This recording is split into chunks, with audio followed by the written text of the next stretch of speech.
distinguished dignitaries on the dais and off the dais, my fellow speakers, hard acts to follow, participants in the Knowledge Exchange Conference. I thank the organizers for the opportunity to address this august gathering. In addressing the topic of public service delivery through technology, I propose to look at this broad agenda, beginning with the objectives and the mechanisms of PSD through technology, and then the three forms through which e-governance works: e-administration, e-services, and e-participation, with illustrations under each. Then broadly look at the Indian e-firmament. I will focus mostly on Karnataka, where most of my work has been done. And then some challenges and questions which still dog this whole effort to bring technology into governance, and some pointers or things that we need to remember when we do so.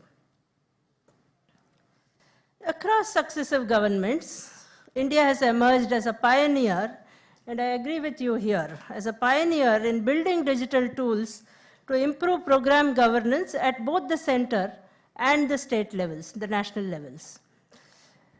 Has all this technology helped? E-governance efforts broadly have two objectives: to strengthen government capacity and to empower citizens. And it does that in three ways: easing public service delivery, enhancing accountability, and promoting public participation. We may broadly identify three main forms of e-governance, which I call e-administration, e-services, and e-participation. E-administration improves the back-end government processes through ICT systems. E-services uses ICT for provision of public services, and e-participation enables feedback, so there is an interactive mechanism.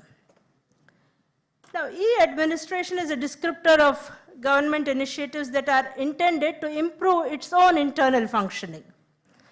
Now, I would point to e-tendering or e-procurement as a significant effort to streamline public procurement processes, and this is mandatory in Karnataka.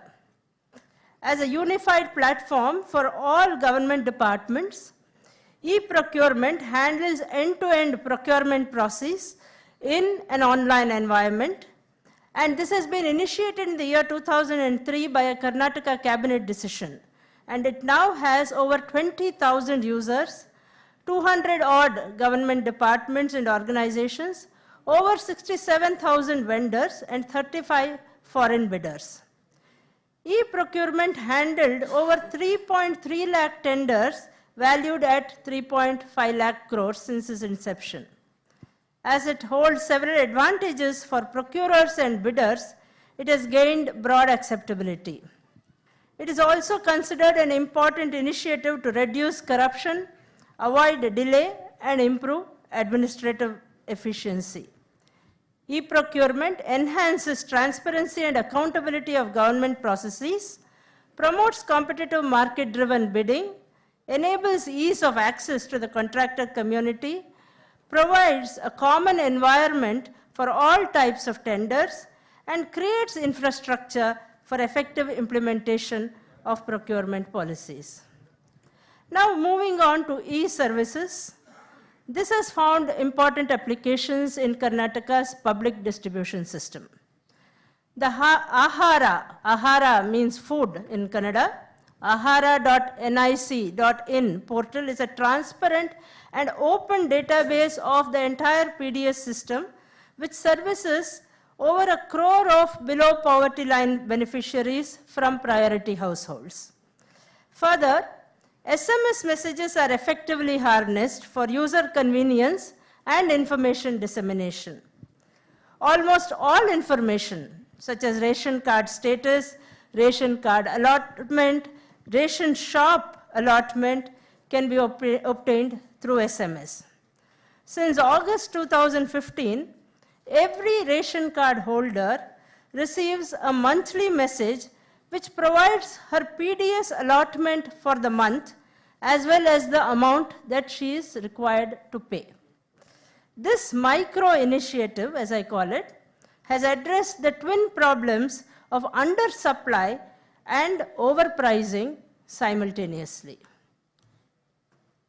Speaking of e-participation, India's most comprehensive effort has been the MyGov portal, which enables citizenry to directly connect with the government, get recognized on a national platform, express views on matters of national interest, collaborate on key areas of development and governance, contribute to nation building by posting views on discussions, and share ideas and viewpoints with others.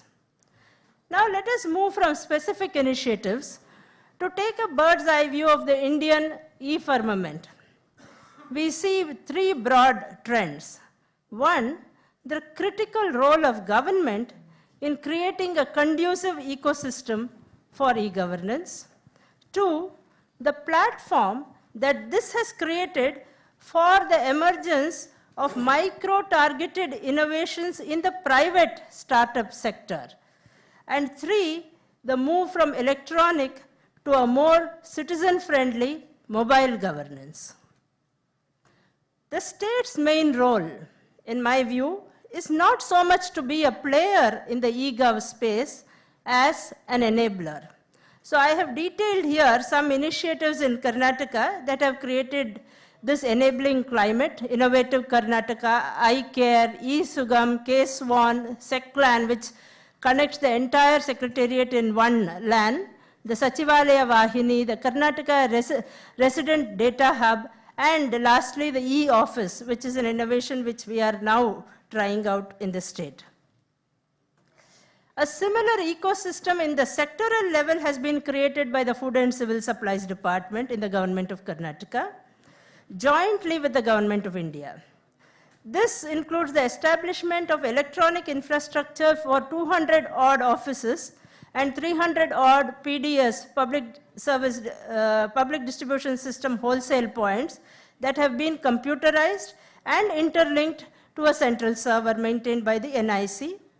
Creation of a digitized dynamic ration card database with photo, biometric and demographic details of all family members, wherein new members can be added and details of existing families can be modified at any point of time.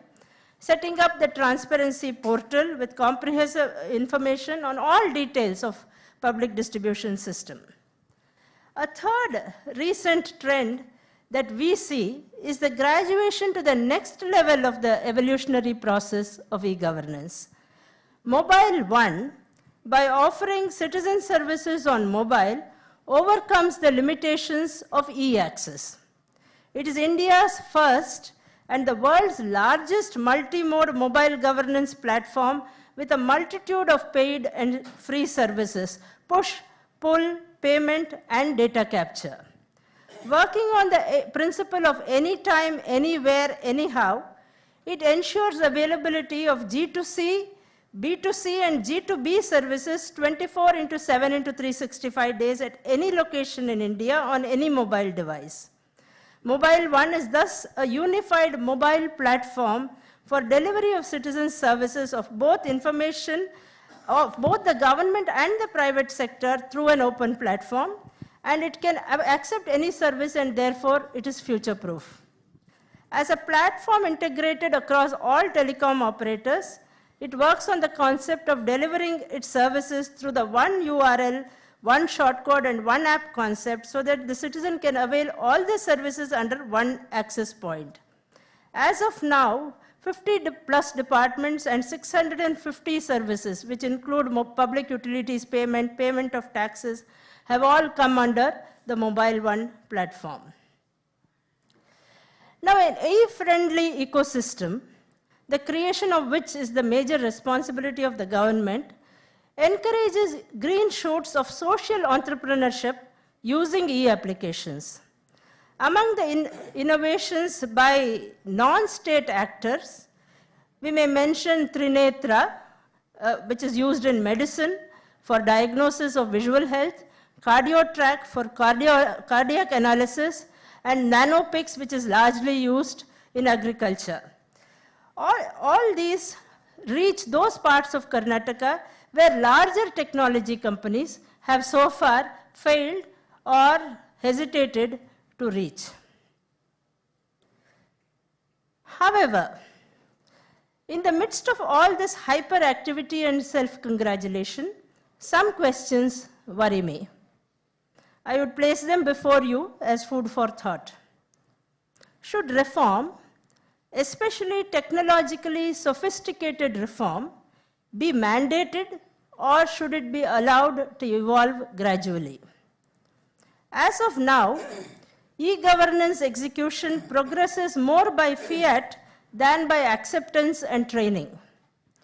Without mindfulness about the preconditions and antecedents necessary before an e-migration exercise, we risk underplaying the pain of the e-illiterate and ignore security questions.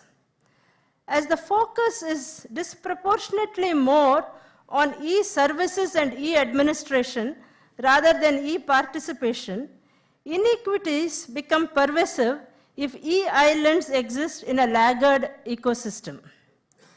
Leveraging technology platforms for effective program delivery poses unique challenges. For citizens, the use of tech-savvy tools can be alienating and intimidating.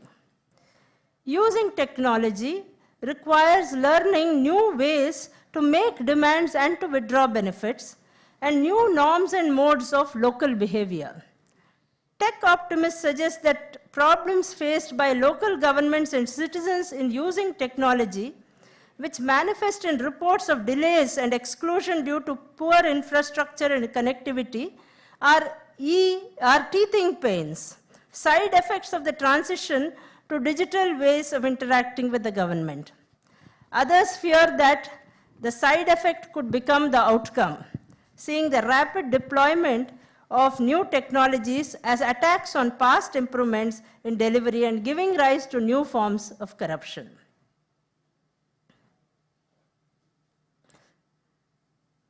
First, technology must be seen as a tool and not a solution in itself. We need to be clear-eyed about what problem we expect that the particular technology would solve and consistently assess the efficacy of the technology based on those original objectives. Solutions such as Aadhaar or DBTs are touted as game changers for Indian social protection. While biometrically authenticated DBTs can verify whether a certain person received a certain amount with maximum accuracy and minimum leakage, these tools cannot tell us whether the person receiving the benefit was most in need of it. Aadhaar is proof of identity, not eligibility or priority.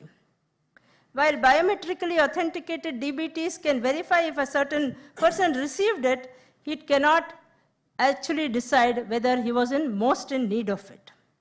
Second, while technology is seen as a tool to enhance state capability, the effective use of technology requires a far more capable state. In social protection, a core motivation underpinning many tech-based reforms is the idea of removing the human interface from the delivery landscape by making the process as automated as possible. This idea is rooted in how Indian policy making often casts the last mile carders as apathetic, powerful, corrupt entities who barely show up to work, are indifferent to the needs of citizens, dispense patronage, and use power for personal gain. Yet, the experience with various IT innovations suggests that the skill sets, capabilities, and size of the local bureaucracy is critical to ensuring benefit systems are inclusive, timely, and citizen-friendly. And the presence of a local bureaucracy is important.